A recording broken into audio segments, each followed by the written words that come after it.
Welcome to Showing Up Anyway, the podcast for people who are not perfect. On this show, we talk about intuitive eating, fitness without obsession, and healing your relationship with food and your body.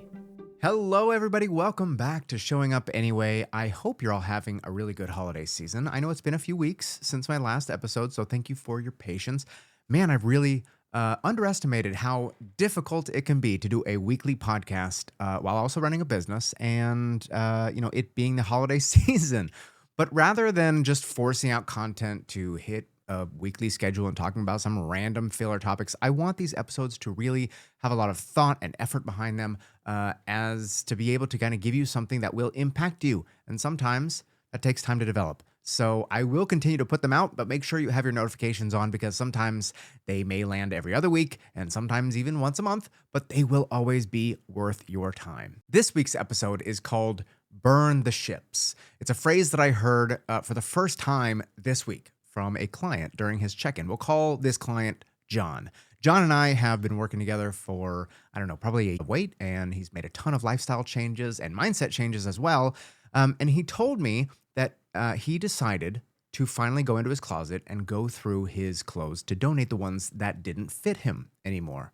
For a long time, he had been keeping them, thinking that it was practical and, hey, they were comfortable. But what he realized was he was actually keeping them as sort of a safety net, just in case he gained that weight back, holding on to them out of fear that his progress would reverse and that the changes he was making were not going to be sustainable and that he would need those clothes again. He realized that there was still a part of him that was planning for failure. And the conversation we had that day really struck a chord with me because it highlighted what I think is a really crucial mindset shift for any journey of change. You don't truly move forward. You can't if you're keeping one foot in the past. Clinging on to what you used to wear and who you used to be and what you used to look like keeps an exit strategy in place. It keeps an option for retreat and for self-sabotage.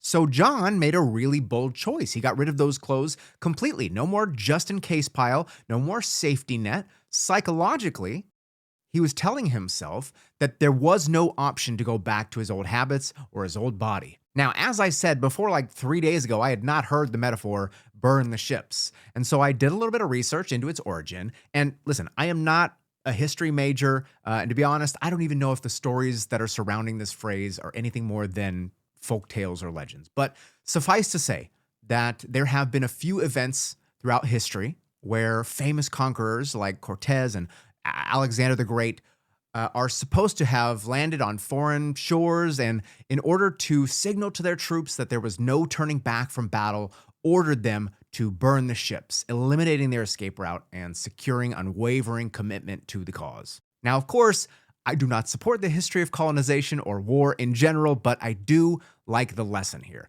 The idea that eliminating your safety nets and committing 100% to your goal is a really powerful mindset shift. And when you decide that there is no plan B, you stop wasting energy worrying about what might go wrong, and you have to focus entirely on making things work because you have no other choice. Burning your ships can light a fire in your belly, and it forces you to channel all your effort into solving problems and succeeding rather than mentally preparing to fall back if it gets really hard. And in fact, studies support this. There was a study, I think they did it at Wisconsin, where groups of people were given an unscrambling task. Now, I recognize that, a puzzle is different than going to war, but go with me here, okay?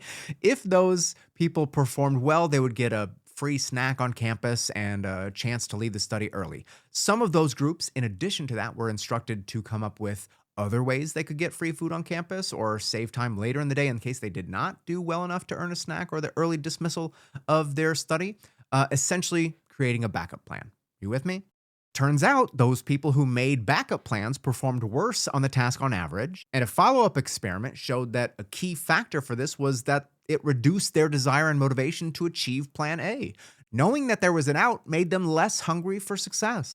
Now, this doesn't mean that backup plans are always bad. In some situations, they are important. You shouldn't put yourself at risk of harm or danger, but the point is this. If you want maximum effort and resilience, you need to genuinely commit to plan A.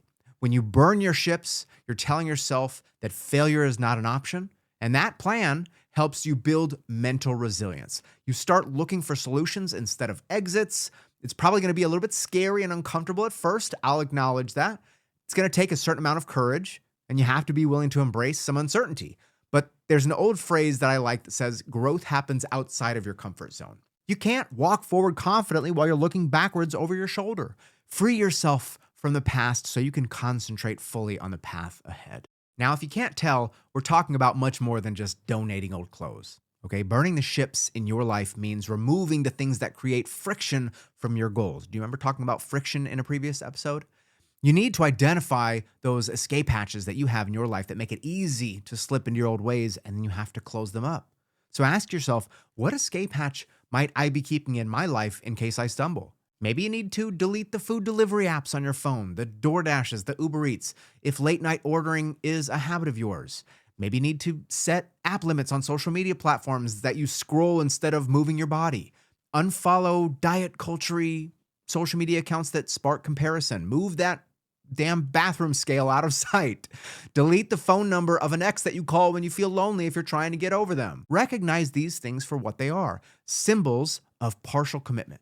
Life is always going to have uncertainties, and mental resilience does not mean that you never are scared or that you never have doubts. It just means that no matter what you doubt or what you feel, you're not going to let it dictate your actions. This is where the burn the ship mindset shines the most, because you're telling yourself that not only do you believe in your goal, but also your ability to achieve that goal. So much so that you're willing to cut off the exit routes and give it everything that you've got. By donating his just-in-case clothes, John reinforced his commitment to the healthier lifestyle he was building. Instead of walking into his closet and being faced with what might happen or who he might be if he fails, now he will only see the person he is today and who he aims to be tomorrow. If there is something in your life that is tethering you to the old version of you, some plan B that's whispering, well, you might fail, so you better be ready, letting go of that is going to make all the difference. That kind of commitment can be scary. Yes, I understand that, but it's also profoundly empowering. It frees you to pour all of your energy into making your new life work instead of hedging your bets on the last one. So when that familiar doubt creeps in and says, well, what if this doesn't last? You can finally answer with confidence, I am not planning to fail. Thank you for tuning in to this episode of Showing Up Anyway. You can find it for free on Spotify or wherever you get your podcasts. And wherever you're listening, if you like the show, I'd love it if you gave me a 5-star review, because that does help other people find the show, and hopefully it'll help change their life just like you're looking to change yours. If you're listening on Spotify, though, you can follow me and tap the bell icon so you get notifications when new episodes come out. I'm Coach Adam. Remember, when things get challenging, keep showing up